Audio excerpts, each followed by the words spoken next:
بسم الله الرحمن الرحيم. Assalamualaikum warahmatullahi wabarakatuh. Bapak-bapak, ibu-ibu, hadirin sekalian, kaum muslimin dan muslimah jamaah salat maghrib Masjid Darul Arqam yang dimuliakan Allah Subhanahu wa taala. Alhamdulillah, mari kita bersyukur kehadirat Allah Subhanahu wa taala atas segala nikmat dan karunia-Nya sehingga pada malam hari ini kita bisa bertemu kembali di dalam majelis ilmu. Alhamdulillah, kita berada di dalam bulan Rajab, salah satu dari Ashhuril Haram. Inna iddatash syuhuri 'indallah 12 syahran fi kitabillahi yauma khalaqas samawati wal ard minha arba'atun hurum. Dzalika dinul qayyim fala tadlimu fihinna anfusakum. Sesungguhnya bilangan bulan di sisi Allah sejak penciptaan langit dan bumi 12 bulan. Minha, dari yang 12 itu, arba'ah. Ada 4 yang kita sebut dengan bulan mulia. 3 berurut-urutan, kata Nabi, salas mutataliyat, Dzulqa'dah, Dzulhijjah, dan Muharram. Lalu ada 1 yang tidak berhubungan dengan ketiga bulan itu, yaitu bulan Rajab.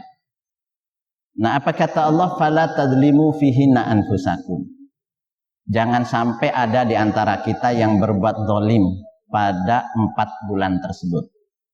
Ya, berbuat zalim kapan saja nggak boleh, tapi disebutkan para ulama perbuatan zalim pada bulan-bulan haram itu diperberat dosanya. Karena itulah dulu masyarakat jahiliyah pun menghentikan perang pada bulan-bulan tersebut. Nah, mudah-mudahan kita juga termasuk yang bisa menjaga kehormatan bulan haram ini, dan juga kita bisa memperbanyak amal saleh, karena sesungguhnya ini juga persiapan kita dalam rangka menyambut bulan Ramadan. Salah satu yang disebutkan di dalam sirah, peristiwa pada bulan Rajab ini adalah peristiwa Isra dan Mi'raj. Saya ingin menyampaikan pada malam hari ini ayat yang terkait dengan peristiwa Isra, lalu kita mengambil ibrah dan pelajaran dari ayat tersebut. Secara singkat, perlu saya sampaikan bahwa peristiwa Isra dan Mi'raj itu terkait erat dengan 3 peristiwa yang dialami oleh Rasul Shallallahu Alaihi Wasallam. Sehingga peristiwa Isra dan Mi'raj ini, kata orang Jawa itu, tidak terjadi ujuk-ujuk, tidak terjadi begitu saja, tapi dia punya latar belakang. Ketiga latar belakang itu adalah nomor 1, makin kerasnya benturan dakwah yang dihadapi oleh Rasul Shallallahu Alaihi Wasallam oleh penduduk Mekah. Bayangkan, gitu ya, Nabi yang asalnya diberi gelar Al-Amin, orang yang amanah dan bisa dipercaya, lalu kemudian berubah begitu saja tatkala Nabi mendapatkan risalah untuk menyampaikan wahyu ini. Sekian banyak, bahasa sekarang itu bullying atau pencemaran nama baik terhadap Nabi yang mereka kenal sendiri pada asalnya adalah Al-Amin itu, lalu berubah menjadi kadzab, pendusta, berubah menjadi sahir, kang sihir, berubah menjadi majnun, orang gila, berubah menjadi orang yang terkena penyakit ayan, sor'a. Karena tatkala Nabi dapat wahyu, Nabi gemetar, keluar keringat, lalu kemudian dalam bahasa mereka seolah-olah ngeracau karena Nabi membaca ayat Quran. Nabi disebut penyair.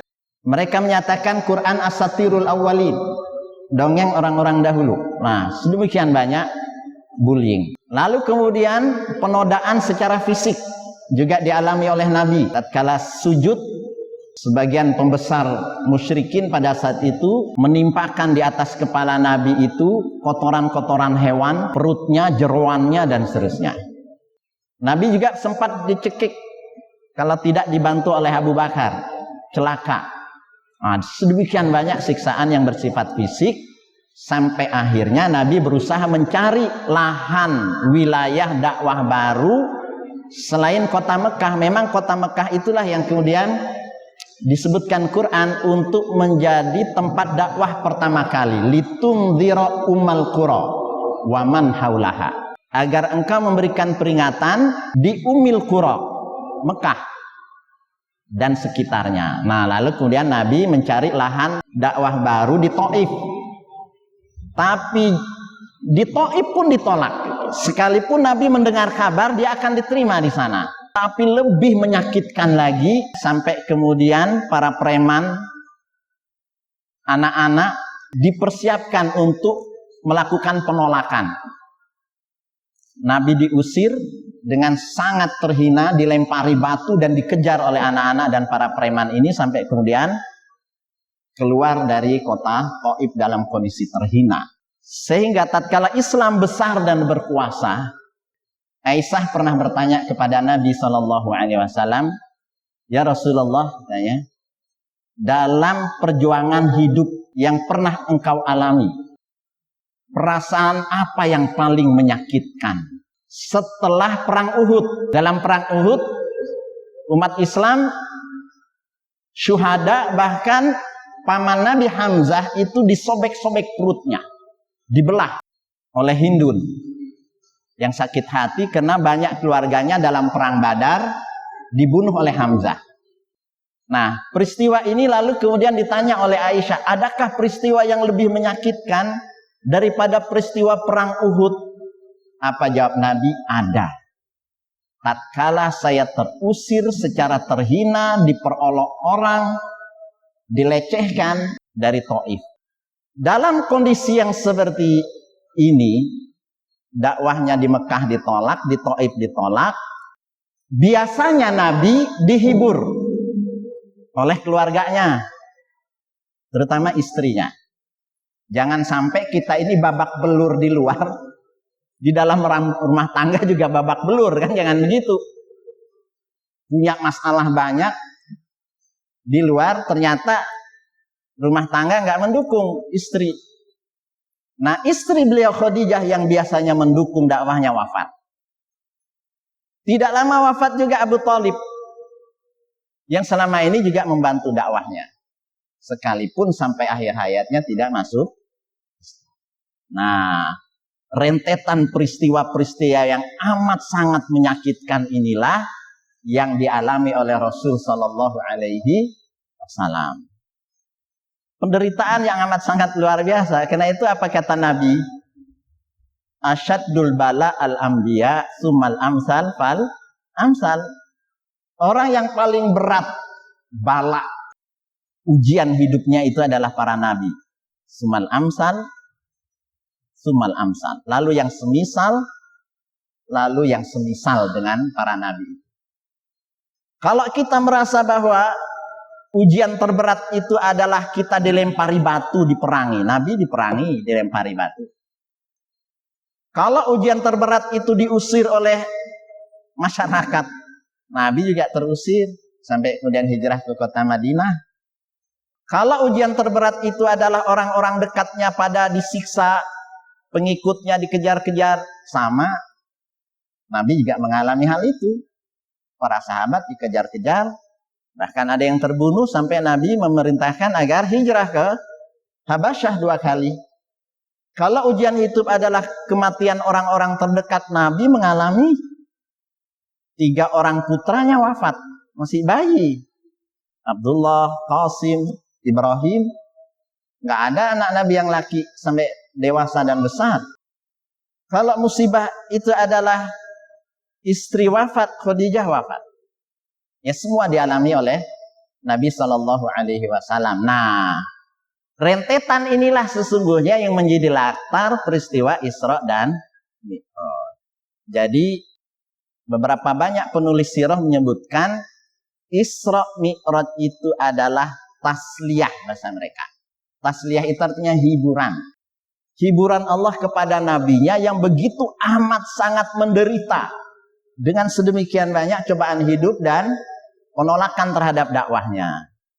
Sehingga diperjalankanlah minal Masjidil Haram ke Masjidil Aqsa, lalu kemudian dari Masjidil Aqsa ke Sidratul Muntaha, berjumpa dengan Allah Subhanahu wa taala, ditunjukkan di sana surga, neraka, di antar malaikat Jibril, ketemu para nabi, berdialog dengan Allah Subhanahu wa taala, lalu kemudian mendapatkan kewajiban sholat lima waktu. Nah, itu ringkasnya. Jadi Isra Mi'raj itu hiburan kepada Nabi. Sehingga seolah-olah ingin dikatakan kepada Nabi kita bahwa engkau tidak akan dibiarkan oleh Allah sendirian. Ya, dengan sedemikian banyak penderitaan itu. Seandainya seluruh penduduk dunia ini menolak dakwahmu, maka yang di langit tidak akan pernah menolak dakwah. Yang di langit senantiasa akan membela engkau. Mungkin engkau terhina, mungkin engkau terusir, mungkin engkau tidak berkuasa, kekuasaan membuat ya orang bisa dibayar untuk menyakiti engkau. Tapi tatkala Nabi ditunjukkan surga dan neraka, apa perasaan yang bisa kita ambil?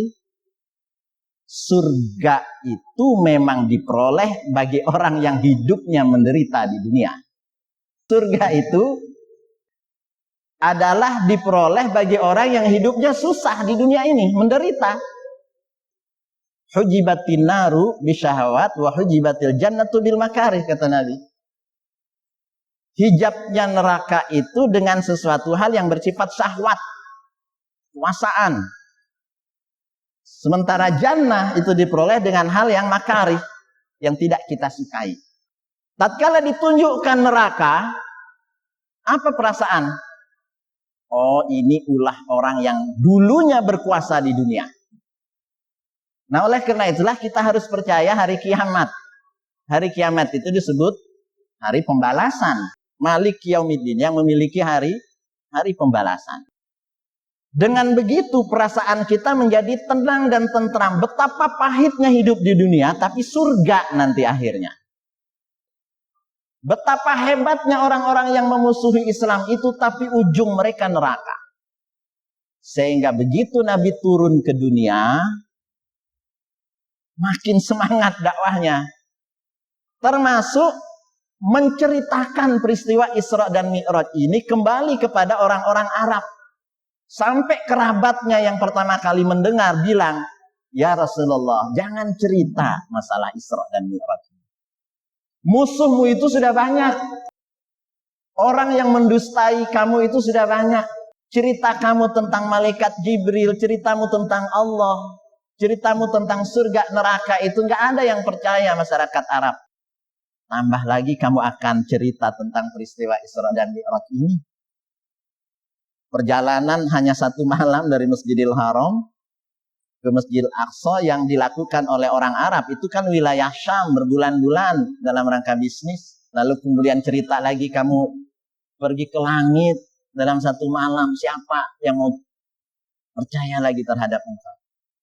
Tapi apa kata Nabi?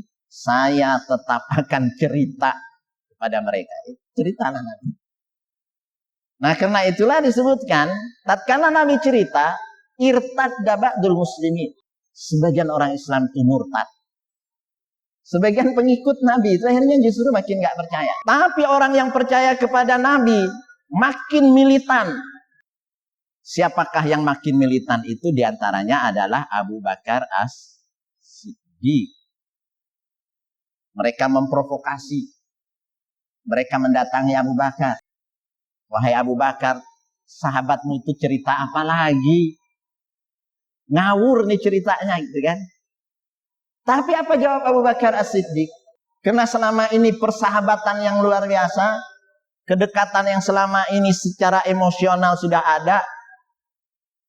Kalau memang sumbernya dari Nabi, nah perhatikan.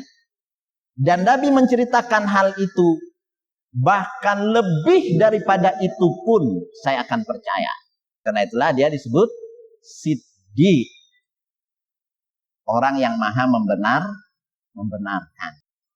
Dan sederhana logika yang disampaikan oleh Abu Bakar As-Siddiq itu yang kemudian tidak dirasakan oleh orang-orang yang datang memprovokasi dari kalangan elit musyrikin pada saat itu. Apa argumennya Abu Bakar?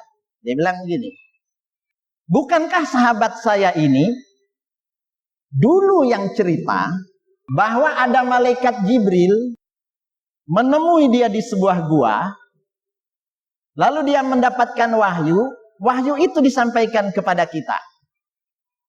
Bukankah itu juga di luar logika? Ada malaikat, makhluk yang kita nggak tahu siapa, memeluk dirinya. Lalu diminta Iqra, membaca. Dia sedang berada di dalam gua, dia cerita itu kepada saya. Percaya itu. Apa bedanya dengan orang yang sama cerita? Dia pergi ke langit, bertemu malaikat Jibril, dibawa oleh malaikat Jibril, ditemani pergi ke langit 1, 2, dan 3. Apa bedanya cerita satu dengan cerita kedua? Bukankah juga sama ada malaikat Jibrilnya? Argumen inilah yang membuat tenang sebetulnya Abu Bakar dan orang-orang yang kemudian sepemikiran dengannya. Tapi bagi orang yang pendekatannya logika, nah sekali lagi, Islam itu memang menghargai akal, menghargai logika. Tapi kebenaran itu tidak hanya diukur dengan logika semata. Maaf, kita bayangkan begini ya. Seandainya kita ini hidup di masa itu, lalu ada orang cerita seperti itu. Kebayang nggak kita ini termasuk di pihak yang mana? Kalau kita selama ini selalu pakainya logika, mustahil kan gitu. Nggak kebayang, jangan-jangan kita termasuk golongan yang jangan ragu, karena ada yang ragu, ada yang percaya, ada yang sama sekali menolak. Peristiwa inilah yang lalu diabadikan oleh Allah Subhanahu wa taala di dalam Al-Qur'an dengan menurunkan satu surah yang bernama Al-Isra.